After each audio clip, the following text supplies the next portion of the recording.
Hola amigos, bienvenidos a este tiempo de la radio dedicado a la historia.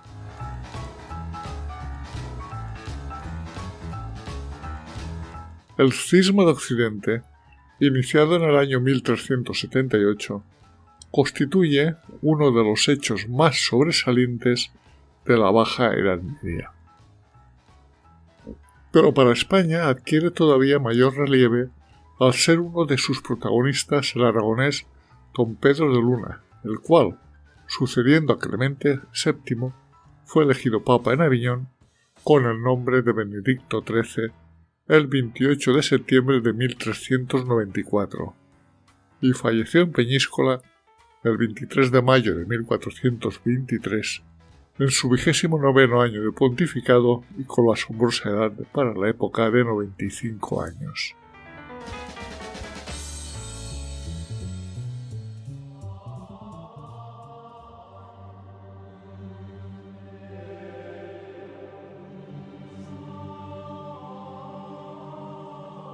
Pero situémonos un poco. Para empezar, nos podemos preguntar, si el Papa es el obispo de Roma, ¿qué hace un Papa fuera de Roma? ¿Y en Aviñón? Pero si eso es Francia. Para resolver estas y otras preguntas, vamos a situarnos en los primeros años del siglo XIV.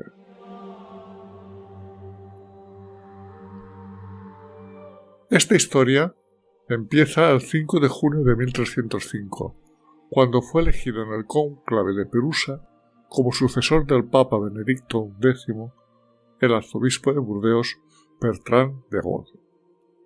Aceptando su nombramiento y tomando el nombre de Clemente V, celebró las ceremonias de su coronación en la Catedral de Lyon, lejos de Roma. Como consecuencia de la violenta agitación que vivía la península italiana, los disturbios en las grandes familias y en el pueblo romano hicieron que el nuevo papa se instalara en Aviñón. Adoptó el palacio episcopal vecino a la catedral y lo convirtió en el primer palacio pontificio capaz de acoger al gobierno de la Iglesia.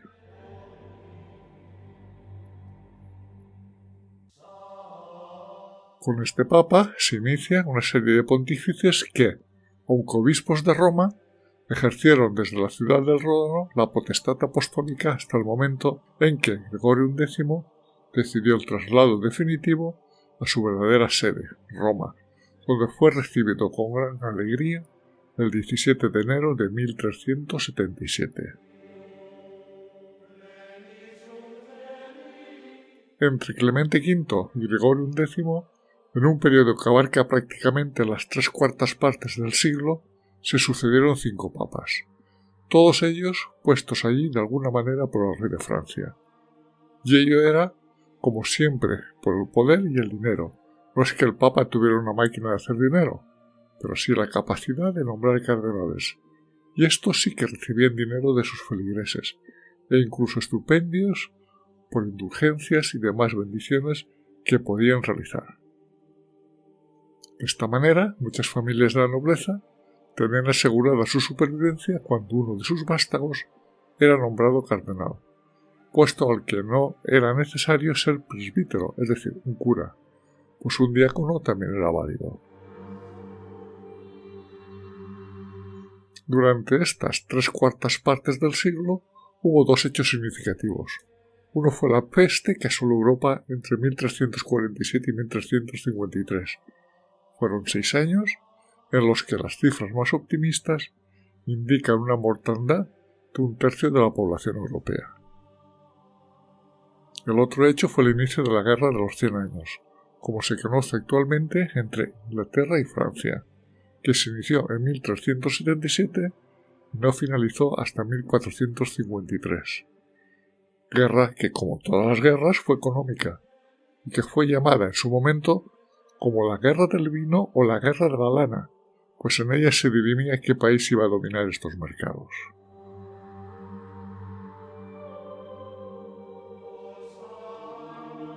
En enero de 1377, Gregorio X decide trasladar la sede del papado a Roma, dejando Aviñón.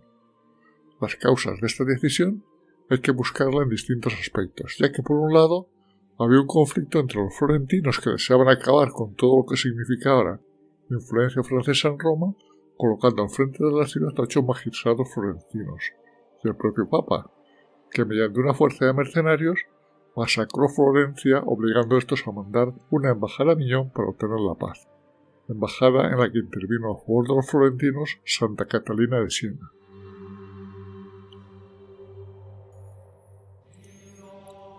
Como consecuencia de este enfrentamiento, el Papa tuvo miedo de perder sus territorios pontificios, lo que, unido a la sugerencia de la Santa de que lo mejor para evitar problemas era volver a poner la residencia papal en Roma, hizo que éste pusiera su residencia en Roma el 17 de enero de 1377.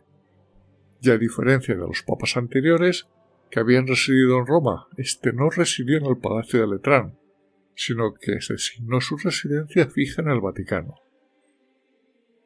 Inesperadamente, sin embargo, a pesar de ser un papa muy joven, pues solo tenía 47 años, Dios le llamó a su encuentro el 27 de marzo de 1378.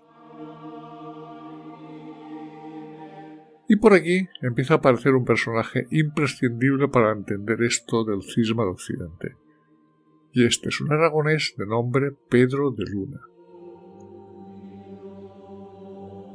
Vayamos en nuestro relato unos cuantos años atrás. Pedro de Luna nace en 1328 y era el hijo segundo del matrimonio formado por Juan Martínez de Luna y María Pérez de Cotor.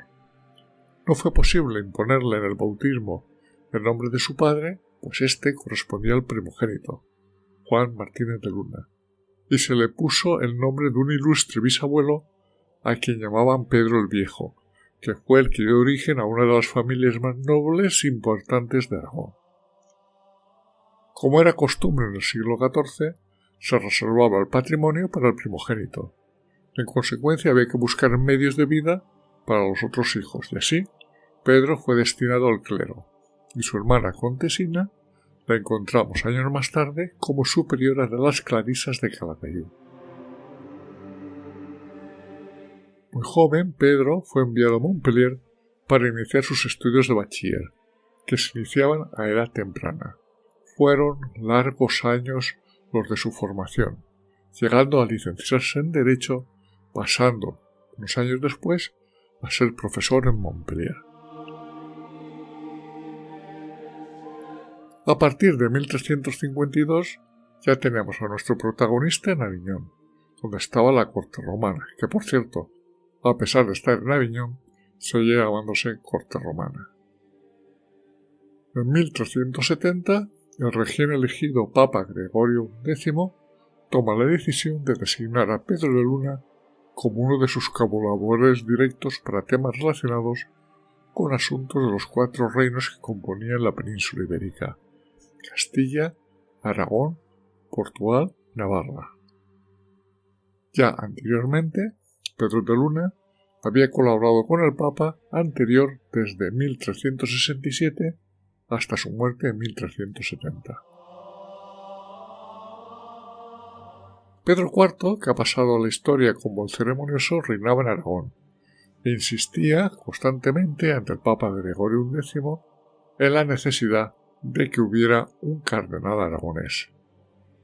Y así, atendiendo, entre otras cosas, a esta petición, en 1375 este Papa nombra cardenal a Pedro de Luna. La ceremonia de investidura tuvo lugar en el gran salón del Palacio de Aviñón. Allí, don Pedro de Luna, de 47 años, una edad muy similar a la del pontífice, se convertía en uno de los consejeros más cercanos al mismo. En consecuencia, la vida del profesor universitario de Montpellier experimentaba un cambio radical. Era uno entre 23 cardenales, el de Aragón, como iban a designarle, y se insertaba en ese conjunto de intereses que formaba el colegio cardenalicio, en el que la mayoría eran franceses o amigos de ellos. Su poder, muy grande en la práctica, no estaba sin embargo reglamentado. Dependía de las condiciones personales de cada uno, de la riqueza que llegara a poseer, de la unidad y convención que mostraran en sus consistorios y también, cómo no, de las negaciones que se les encomendaban. El colegio cardenalicio no era reflejo equilibrado de los elementos que componen la Iglesia, sino simplemente la proyección de la voluntad del pontífice. Y cuando en 1377 Gregorio XI decide ser trasladado a Roma, entre sus colaboradores más directos que se lleva está, como no, el cardenal Pedro de Luna. Muerto, como ya hemos dicho, Gregorio X de forma inesperada en marzo de 1378, el colegio cardenalicio afrontó el tema de elegir un nuevo papa. Su elección fue conflictiva, pues para empezar, no estaban en Roma los 23 cardenales que lo componían, sino solo 16.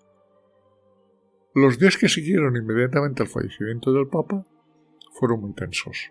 Grupos alborotadores, algunos con armas y, como no, con mucho vino, se hicieron dueños de las calles, gritando la consigna de que tenía que ser elegido un Papa que garantizase la vinculación con la ciudad. El cardenal Jean de Cros fue interpelado en la calle por uno de estos energúmenos que se lo explicó con unas palabras sencillas. Dadnos un papa italiano o romano, o de otro modo los cardenales ultramontanos seréis pasados a cuchillo. Los cardenales tomaron muy en serio la amenaza y comenzaron a adoptar precauciones. Aquellos 10 días de tránsito entre la muerte del papa y la celebración del cónclave fueron de temor. A pesar de todo, el colegio cardenalicio decidió aceptar las seguridades que las autoridades ciudadanas les ofrecieron y celebrar el cónclave en la propia Roma, utilizando una sala vecina a la actual Porta Angélica, muy accesible desde la calle, de lo que recomendaban las estrictas medidas de seguridad. Finalmente, el 7 de abril se inició el cónclave. Y en medio de todo esto estaba nuestro Pedro de Luna, que en ningún momento había mostrado voluntad de ser elegido papa. Más bien al contrario, siempre manifestó que debía ser elegido un italiano. Para los revoltosos romanos, el cardenal aragonés se hallaba a mitad camino entre los odiosos galos y los deseables italianos. Antes de que se cerraran las puertas para el cónclave, las autoridades de Roma hablaron con los cardenales. Si la elección no recaía en un italiano, no podrían garantizar la seguridad, ya que el municipio no disponía de fuerzas suficientes para contener a la muchedumbre que andaba muy exaltada. Para solucionar el problema, durante esa tarde, Pedro de Luna y Jean de Cros propusieron, como una solución al problema, elegir como papa a Bartolomé Prigano, obispo de Bari, que si bien era italiano, no era romano, y al que se le consideraba favorable al rey de Francia, y que tenía además dos buenas cualidades: una buena formación jurística y una vida religiosa muy correcta. Transcurrió la noche en medio de gran angustia. Por los alborotos llegaban al salón. Al amanecer del 8 de abril, cuando la campanita de la capilla empezó a llamar a los cardenales al rezo de las horas y a la misa del Espíritu Santo que debía preceder a la votación, comenzaron a tocar a rebatos las otras grandes campanas de la ciudad de Roma, y la muchedumbre, convocada a golpes de hacha, rompió la puerta del Campanile de San Pedro. Al oír el estruendo, los cardenales, asustados, se asomaron al ventanuco que les servía para comunicarse con el exterior, y hablaron con el custodio, que era el obispo de Marsella. Este les dijo que si no se daban prisa en comunicar que habían elegido un italiano, podría producirse un desastre. En estas condiciones y en medio de una fuerte tensión, 12 de los votantes se sumaron a la candidatura propuesta por Luna y Cros, que representaba en aquellos momentos la continuidad de la política de Gregorio X. Era urgente ganar un tiempo de tranquilidad, cosa difícil porque la muchedumbre se mostraba impaciente, y así se dispuso que se abrieran las puertas a fin de comunicar la noticia de la forma acostumbrada.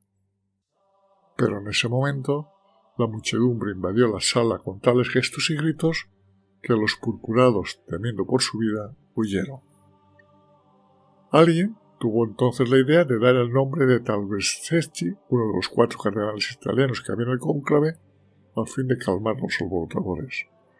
Otros intentaron dar la noticia verdadera, pero los romanos el nombre decía poco y confundieron al obispo de Bari con Jean de Bar, uno de los odiados franceses. Alzaron en hombros a Talbesecchi y, sin tener en cuenta sus protestas, le llevaron a San Pedro tratando de entronizarle. Las cosas no se aclararon hasta la mañana del 9 de abril. De mala gana los romanos aceptaron la designación. Era un italiano, como habían pedido, pero tenía un ramalazo de afrancesado que lo hacía no ser muy querido. Y así, el 18 de abril, fue entronizado en la Basílica de San Juan de Letrán Bartolomé Pringano, obispo de Bari, adquiriendo el nombre de Urbano VI, y todos los cardenales, incluidos los que no habían asistido al cónclave, ofrecieron al Papa su obediencia.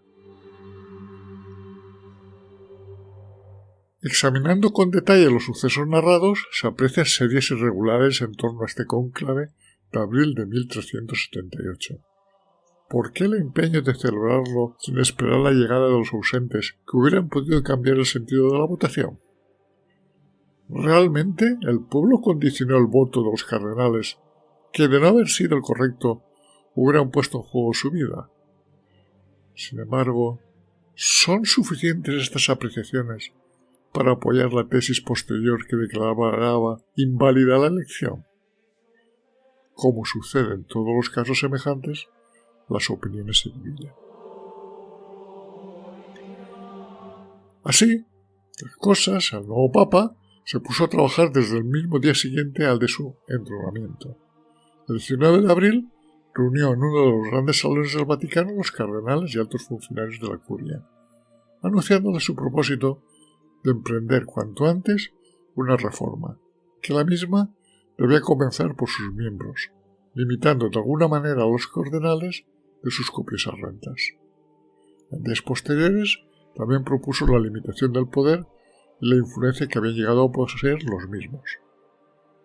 Además, se daba la circunstancia de que los romanos no estaban dispuestos a tolerar que se les privara de un papa tan decidido a permanecer en Roma, y las actuaciones contra los cardenales la hacían popular en muchos sectores. Mal asunto este inicio. Quitar al poder a los poderosos siempre es problemático. Y el complot para derribar a Urbano VI empezó a fraguarse. Los cardenales franceses, que eran la mayoría, salieron de Roma, unos pidiendo permiso al Papa por los calores estivales, y otros directamente sin consultar a nadie, reuniéndose en Anagni, ciudad situada a unos 50 kilómetros al sureste de Roma. El Papa, viendo la situación, mandó a 3 cardenales italianos de su confianza con el ruego de que los indujeran a volver con promesas de entendimiento y rectificación. No solo fue así, sino que los 3 enviados se pusieron del lado de los cardenales de Anagni. Lo mismo le sucedió al cardenal Pedro de Luna, que también se unió al grupo de cardenales exiliados. Esto pasaba en el mes de junio de 1378. La primera decisión conjunta que se adoptó por los cardenales disidentes fue invitar a Bartolomé Pringano, al que no llamaban Urbano VI, a reunirse con ellos para acordar las condiciones en que pudiera repetirse la elección sin los defectos de la primera, dando a entender que podía ser nuevamente elegido. Él se negó, no quería ninguna clase de diálogo, solamente la sumisión por la fuerza a los cardenales. Si una elección debe considerarse nula a causa de sus defectos, es necesario repetirla. Ningún impedimento existía para considerar a Bartolomé como posible candidato, pero naturalmente nadie a aquellas alturas consideraba que pudiera esto tomarse en serio. Urbano VI era el primero convencido de que, de repetirse la elección, él no sería elegido. Por eso se afirmaba en su legitimidad. Era papa, por la decisión de un cónclave debe considerarse irreversible y como tal tenía derecho a obrar. En el fondo de todo este problema hallamos un enfrentamiento entre el papa que reclamaba poder absoluto y los cardenales que exigían lo compartiese con el colegio. El 15 de septiembre el Papa Urbano VI procedió al nombramiento de 29 nuevos cardenales, de los que 20 eran italianos y solo 2 franceses.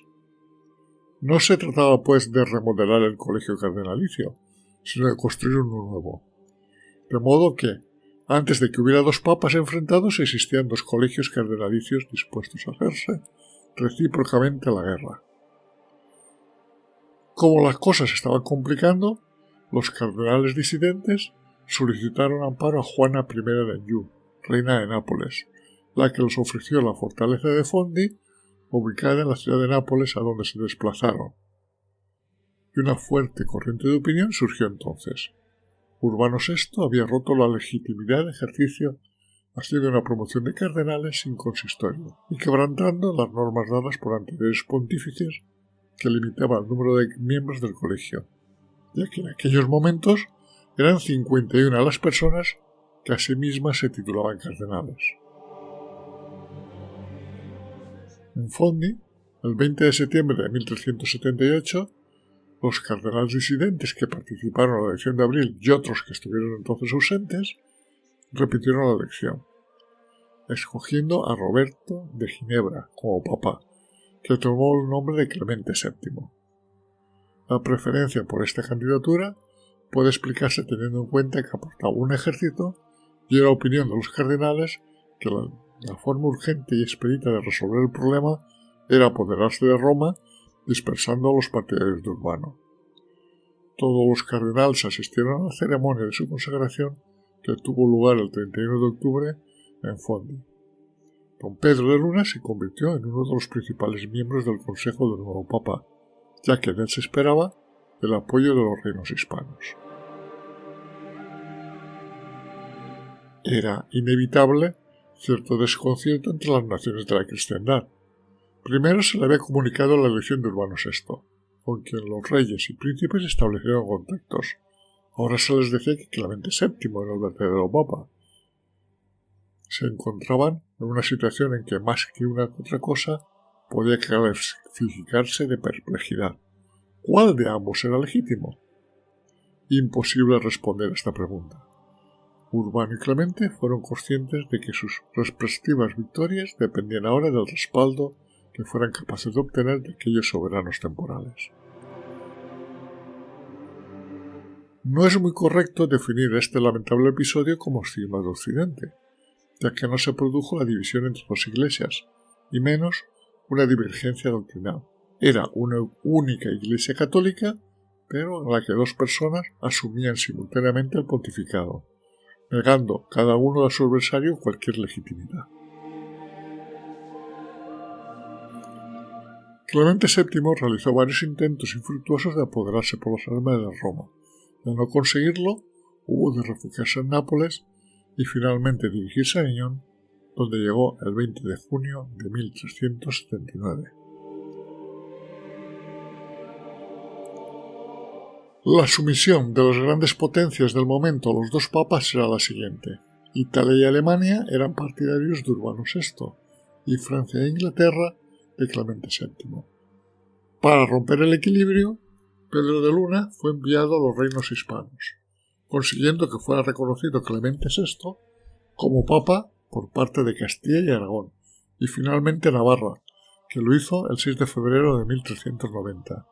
Sin embargo, Portugal seguía reconociendo como papa a Urbano VI. En 1390, el cardenal Luna, que contaba 62 años, cerraba una etapa capilar de su existencia y regresaba a Aviñón, donde fue calurosamente acogido por los cardenales y por el Papa, aunque sus éxitos logrados despertaron no pocas reticencias entre el resto de los cardenales. De golpe, el cardenal de España se había colocado a la cabeza del colegio. De hecho, durante un decenio había gobernado su iglesia en España como si fuera un papa. Para cualquier observador imparcial, era el cardenal más calificado para ocupar la sede de Pedro. Eso hacía sin duda que se detectasen ya envidias y revelos hacia su persona. Urbano VI murió el 5 de octubre de 1389, y por un momento se abrigó la esperanza de que los cardenales de su colegio renunciasen a elegir un sucesor, poniendo de este modo término al cisma. Pero ellos entendieron que un gesto de esta naturaleza equivalía a reconocer la legitimidad de sus títulos y de todas las acciones realizadas durante el pontificado del difunto. Tuvieron la precaución de escoger a un joven y casto cardenal, buen diplomático, Pietro Tonaccelli, que tomó para sí el nombre de Bonifacio IX. Clemente VII decidió entonces nombrar a Pedro de Luna legado al Latere en Francia, Flandes e Inglaterra, con los mismos o semejantes poderes de que dispusiera en la península. La misión era bien clara: conseguir la reconciliación entre los tres países que formaban la encrucijada económica esencial de Europa. Ello produciría sin duda el fin del cisma. Durante esos años, el cardenal Luna fue trabajando una trama de afectos e intereses que resultarían decisivos en los años siguientes de su pontificado. Por otra parte, ante el cansancio espiritual por el cisma, en la Universidad de París se elaboraban programas o vías como salidas y solución al mismo. La vía llamada de la cesión, consistente en la abdicación simultánea de ambos papas y posteriormente la elección de uno nuevo, obtenía la mayoría de deseos y de sus votos, mereciendo públicamente la aprobación y defensa del cardenal aragonés ante el mismo claustro universitario de la Sorbona. Con ello, se creó un distanciamiento entre el Papa y don Pedro de Luna, hasta el punto de que Clemente VII le destituye de ser legado al Latere y el cardenal, al ver perdida su confianza con el Papa, se retira a Aragón, en concreto a Reus. Esto sucedía en el otoño de 1394. Y allí le llegó la noticia del fallecimiento de Clemente VII, que había sucedido el 16 de septiembre de 1394, por lo que precipitó su regreso a Aviñón. Iniciado el cónclave el 26 de septiembre, el cardenal de Aragón destaca por su disponibilidad para la vía de la cesión propuesta por la Universidad de París y sobre todo por sus cualidades humanas, intelectuales y religiosas. De manera que el 28 de septiembre recoge 20 sufragios sobre los 21 de los cardenales presentes. Siendo en ese momento solamente diácono, recibe el 3 de octubre la orden del presbiteriado y el día 11, durante la primera misa, recibe la consagración episcopal y es coronado con el Papa con el nombre de Benedicto XIII en la Catedral de Aviñón. La rapidez de la elección no dio tiempo a movimientos contrarios en los reinos. Es más, fue recibido con entusiasmo en Aragón y Castilla. En Francia, sin embargo, la novedad que significaba la presencia de un aragonés en el suelo pontificio difícilmente podía ser acogido con entusiasmo, pues llevaban casi un siglo con papas franceses. Además, Benedicto XIII entendía que ni el concilio, ni el colegio de cardenales, ni menos aún los poderes temporales, pueden ser reconocidos como superiores a él. No existía autoridad alguna que pudiera obligar al Papa a someterse a sus mandatos. Y esto al rey francés no le gustaba mucho, máxime cuando la mayoría de los cardenales eran franceses y de alguna manera estaban bajo su supervisión. Así que poco a poco empezó a boicotear las acciones del Papa, y pocos años después, al declarar la insumisión de Francia al Papado de Aviñón, lo que sucedió en julio de 1398, seguida posteriormente por Castilla y Navarra. Benedicto XIII, abandonado por 17 de sus cardenales, queda durante 4 años prisionero en su propio palacio como medida de presión del rey de Francia para conseguir su renuncia, hasta que, ayudado por el rey de Aragón, logra el 12 de marzo de 1403 evadir el asedio. Entre 1403 y 1408, hasta 2 veces Benedicto XIII intentó un encuentro con el Papa romano en búsqueda de la unidad. El fracaso de tales intentos provoca, por la presión de Francia, a que Benedicto XIII abandone Aviñón y busque refugio en tierras del rey aragonés, desde donde convocará en 1408 un concilio en Perpiñán. Pero los cardenales no estaban por la labor. Había un gran descontento por la gestión llevada adelante por Benedicto XIII y al mismo tiempo los cardenales de Gregorio XII tampoco tenían claro el objetivo de terminar con el cisma. Así que 4 cardenales disidentes de Benedicto XIII, junto con 9 cardenales también disidentes de Gregorio XII, se reunieron en Livorno, donde redactaron una carta el 5 de julio de 1408 dirigida a los obispos y a los príncipes de la cristiandad con el fin de realizar un concilio en Pisa en marzo de 1409 que diera solución al cisma. Reunidos en esa ciudad 24 cardenales disidentes de ambas obediencias, declaran cismáticos a los 2 papas reinantes y eligen el 26 de junio de 1409 un nuevo pontífice que se denomina Alejandro V. Si eran mucho 2 papas, ahora ya tenemos 3. Más que solucionar un problema, se estaba agravando el cisma. Afortunadamente este papa duró poco, menos de un año. Su sucesor fue el belicoso cardenal Baltasar Cosa, que accedió al papado con el nombre de Juan XXIII el 25 de mayo de 1410. En el verano del 1411, el Papa Benedicto XIII, cansado de tener distintas sedes itinerantes, decide ubicarse en el castillo templario de Peñíscola, buscando de alguna manera la protección y seguridad que le pudiera ofrecer Fernando I, futuro rey de Aragón.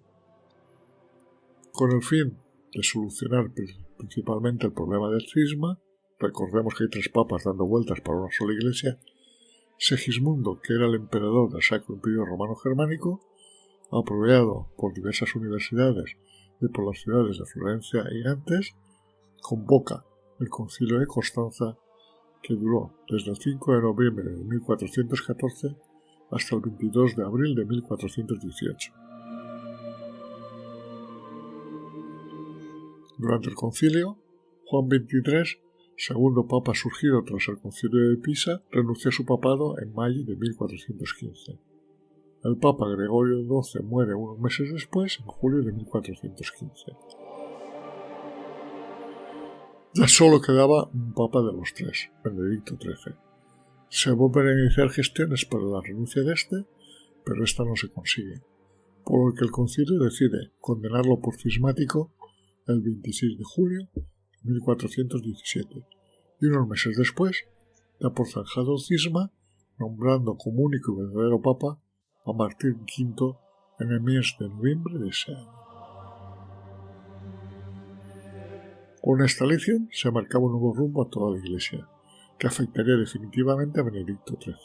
En efecto, a pesar de la resistencia de potentes focos benedictinistas en Castilla y Aragón, Martín V envió legados a ambos reinos para ir socavando los apoyos que tuviera el Papa Luna y ganando la batalla jurídica de forma que fuera privado del ejercicio de su autoridad apostólica hasta el punto que su misma existencia física dependía de la benevolencia del rey aragonés, el cual consistió su permanencia en Peñíscola como respeto a los años y nobleza del pontífice.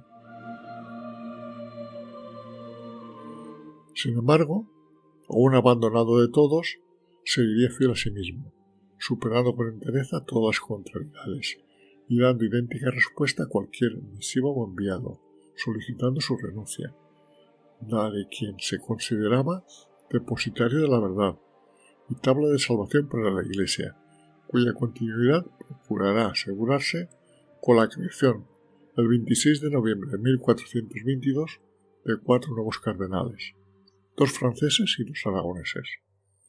Solamente las leyes biológicas acabaron con la firmeza de su convención. El 26 de mayo de 1423, a la asombrosa edad para la época de 95 años. Tras su muerte, los 4 cardenales eligieron como sucesor al turolense Gil Sánchez Muñoz, que tomó el título de Clemente VIII, confirmando así la legitimidad de su antecesor, y, renunciando en 1429, reconociendo que Martín V era único, verdadero y legítimo papa, y este en reconocimiento le nombró obispo de Mallorca, puesto que desempeñó hasta su muerte en 1446. Y esta es la historia del mal llamado Cisma de Occidente, a mi criterio un capítulo importante de la historia de la Iglesia.